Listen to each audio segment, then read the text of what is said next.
Hi Emily. Hi, hello. Welcome to our program Daha Yaxşı. I would like to present you to our audience. Emily Babakanian Frazier is a research fellow at Regional Studies Center. Emily, you have been here in Berlin as one of participants of the event organized by Hertie School and Restart Initiative. Market development and skill building. We had guests from Armenia and Azerbaijan at Hertie School, and there were discussions, brainstorming of ideas about how Armenians and Azerbaijanis can work together and benefit from economic cooperation in this very specific area.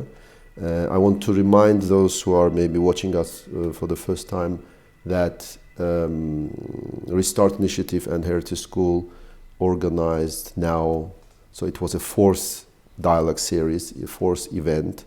The first one was in June last year, also here in Berlin, where we discussed how to open transport routes, because for 30 years we had no routes, no railroad, no roads, nothing. And if peace treaty is signed, and it's out of our control, but what we can do is discuss what and how should happen on the level of experts if there is such an opportunity arising on the horizon.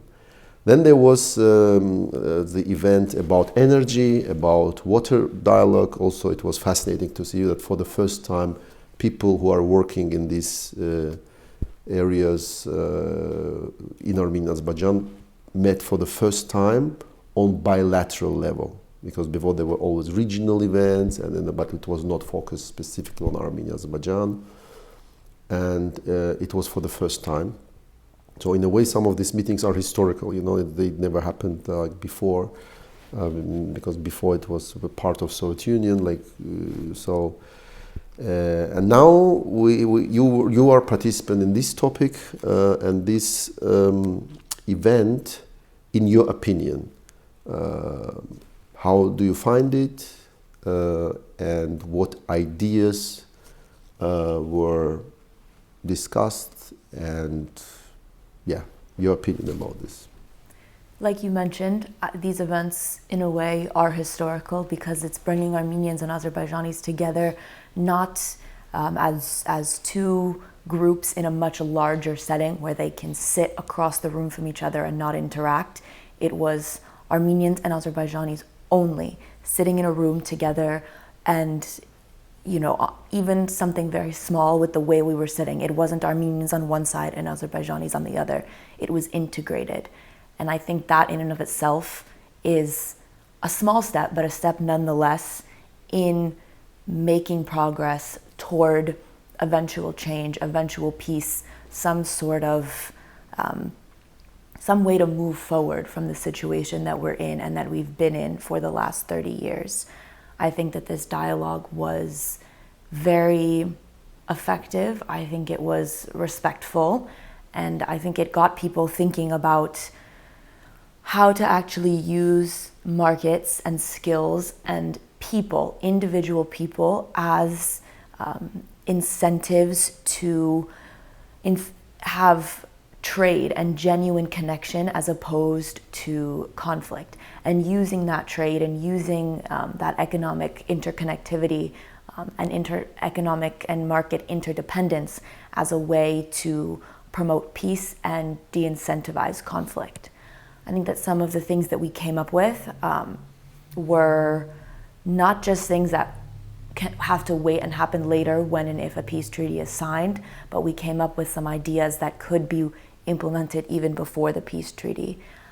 We discussed skills building, teaching both young and old members of the rural communities financial literacy, digital literacy, coding, skills that are so important in today's world and in today's markets. And those skills can all be taught before we reach a peace treaty.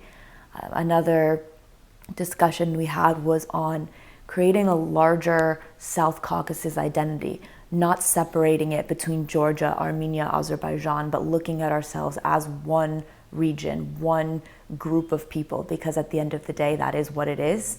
And looking at potential group tourism plans, ways to integrate all three countries, all three communities, both urban and rural populations, to work together, maybe not directly together across borders, but in a way where each individual in each country's performance impacts the other as well as themselves. So ways to incentivize cooperation even before a peace treaty is signed, and as a way to get people ready to one day work physically together. Yeah, it is fascinating how you described it. I just remembered also from, I want to bring also two examples from Energy Dialogue that happened in December last year in Tbilisi, and also the Water Dialogue, which happened also in March, actually early March in Tbilisi. Two, in Energy Dialogue there was this idea, and it was also an interview in Daha Yaxşı, Armenia, the UN expert on energy. He said, when I asked him what are the projects in energy sphere field that Armenia and Azerbaijan could do together if and when peace treaty is signed, so how they could benefit, how Armenians, let's say, could benefit from energy cooperation with Azerbaijan. And he said that currently this fuel, for example, is coming from Europe, from Russia, and if peace treaty is signed, and if it would come from Azerbaijan, according to him, the prices could be cut by 2 times. Other experts say, yeah, maybe not 2 times, but significantly go down, which means also the prices of products in Armenia could go down significantly. This was fascinating for me to hear, because I've never seen anyone in Azerbaijan or Armenia discussing this, talking about this, but and usually, if you have Armenians, Azerbaijanis in the room, in media, in public sphere, it all starts and ends with mutual accusation. So there never ever anyone talks about things that could be if we wouldn't have this conflict, because it seems like what is the alternative? Nobody talks or imagines alternative. And if you look at this example, it's fascinating. I don't know, of course people in Azerbaijan would be very envious if prices in Armenia go down, which could, impact some reforms in Azerbaijan as well. There was another water dialogue in March, actually this month in Tbilisi. And one of the ideas there was that a lot of rivers are coming to Azerbaijan from Armenia, and there is pollution. So one of the ideas was to have joint project and apply for international assistance to improve the quality of water in Armenia, in these communities in Armenia, because improved quality of water in Armenia means also better quality of water in Azerbaijan. So it makes much more sense for Azerbaijan, basically, and for Azerbaijani communities to make sure, like, it's cheaper to fix it in Armenia rather than to deal with the result of it in Azerbaijan. And Armenia, because these rivers are also coming across Armenia and then coming to Azerbaijan, so improved quality of water will benefit both Armenian communities and Azerbaijani communities living along this river. And then now you're saying that this in this event that we had, I absolutely agree with you. There was this idea that, for example, in tourism, each side would make its contribution. There would be packages that would cover, tourists come. Azerbaijan, Armenia, Georgia are small countries, and you can sell them packages so they come to all 3 countries. And so it works without, problems in all 3 countries. And this is maybe even more attractive, because many people who go to Asia, for example, they don't go just to one country. They go Laos, Vietnam, several countries. So you can sell these packages, and again, it's just one example, but there are many other examples how we could affect each other. I also remember one of ideas was to create a fund, basically, startup, maybe accelerator, where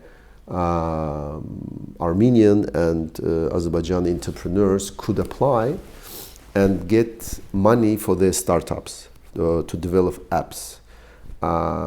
It's fascinating how a small idea, a small app can, disrupt, economies, that can disrupt, the work of big companies, and this is very global thing, right? And I also like this idea that you can create incentive for basically creating something that can conquer the world, and not just South Caucasus, because our markets are small, and of course we should make use of it, but then also with joint efforts you can create products that can be globally viable. What do you think about, do you think there will be results of this dialogue? Because often events happen and then it's over. What did you have a feeling about this event? Do you see realistically that there could be any joint projects, or do you think this is kind of event which I think also is a great value, by the way, even meeting, as you said, in the sitting, but what was your feeling? What kind of project do you think are very realistically could be done before peace treaty or after peace treaty? I think that the ideas that we came up with, both in this session and the ideas that I've heard from previous dialogue sessions, are viable, and they genuinely can be done, some before and some after a peace treaty. And just based on what I felt of my own personal motivation, but also how I felt the motivation from others in the room, I genuinely feel that those of us in that room wanted these initiatives done. We came up with them as well, which I think is powerful in and of itself. We have an internal motivation, internal drive to see some of these projects through, because they're not a third party that someone gave to us and said, here, make this work, and it might not be something we believe in. These were projects that as a group we came up with, and so obviously to some extent we believe in them, and maybe certain aspects are idealistic, or there will be some bumps in the road along the way, but they are genuinely projects that people from different sectors with different backgrounds have all looked at and said, yes, I see this as a viable, functional project. And I hope that they do materialize to some extent. I know myself, I'm very interested in seeing them materialize. It would be something that I would absolutely love to be a part of, because I think that they are not only good ideas, but they are very good ways to start healing our two societies. And one thing that was discussed, I think that's very important before these projects can get completely implemented, and before we can have two countries and two peoples that can work together, is the concept of healing. It was something that we discussed, I think, quite a bit this weekend, that there is mutual pain, and there's trauma, and there's sadness, and there's hate on both sides. Whether, it's however you felt your side of the story, that is your truth, and that is what happened to you. And it's not about pointing the finger of who did what, because that's done, that's in the past. But what's now is the pain and the hurt that a lot of people feel. And until that pain and that hurt can get properly addressed, I think there will be issues. There will be mistrust on both sides, even as we continue to work together. So something that was repeatedly brought up was that in all of these joint projects, creating some mechanism to, maybe one day of a training session, or however, the best way that it can be done is addressing people's pain and addressing the hurt that they feel, not in a way of pointing blame and accusations, but as saying, this is what happened to me. I'm not sitting here saying you did it, but this is my story. And for everybody to hear each other's pain and to understand that. And I think once that slowly starts being achieved, these projects will become even more viable and even more effective. Yeah, absolutely agree with you.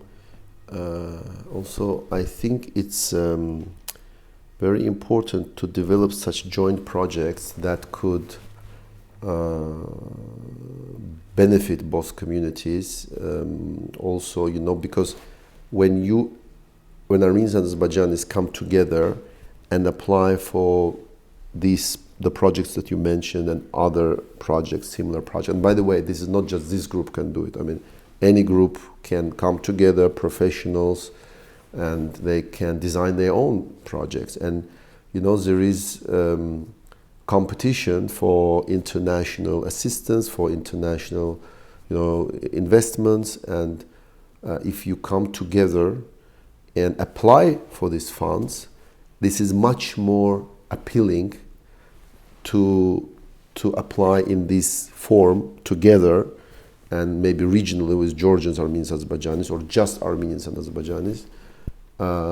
It can create a lot of additional benefit, again, for both communities, new jobs, new industries even, you know, could rise from this kind of cooperation. And I'm also, I totally agree with you, I also have a personal interest in developing this kind of funds for startups, for example. This is something that I think can really, in which, by the way, Armenia has very advanced. So we're watching for Azerbaijan, and you know, I see how many Armenian companies, how much IT is developed in Armenia, how much Armenians are very, you know, even well, sometimes I go even in Russia, but also, you know, in US, in many countries, there are a lot of, you know, Armenians in IT development sector, and IT development sector in Armenia has grown, and also, as I understand, brings also a lot of money to Armenian budget. So, and I also hope that this will stimulate the development of IT sector in Azerbaijan, because, you know, we always watch each other and kind of also in competition mood. But I think here cooperation could also work a lot. So for me, as I said, this idea of together applying and building startups, and the ideas that we can make also, you know, a lot of money together, an idea that is just even small examples, which can be small today and grow into something big tomorrow. It creates a different alternative, different situation of how not just it could be in the future, how we can do it now. And the more people in both countries will see that a small group of several people coming together have created this, that benefits both of us, I think the more we will break this cycle of, you know, just hurting each other, killing each other, and you know, accusing each other of all the sins, which you rightly said, it's happened in the past, and we have to see that at least it's not happening now, that it should not happen in the future. And for this, we need this very specific, you know, ideas, projects that people can touch and see and observe and get benefit now, and not tomorrow. So that's why I absolutely agree with you. And yeah.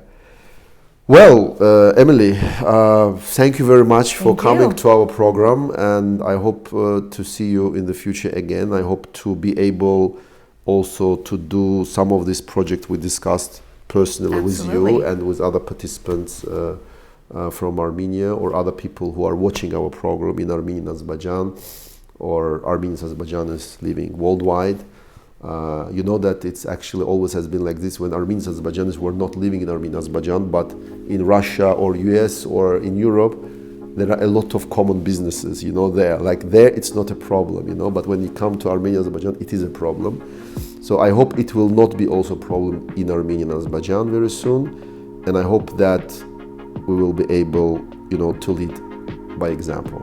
I hope so as well. Thank you very much. Thank you.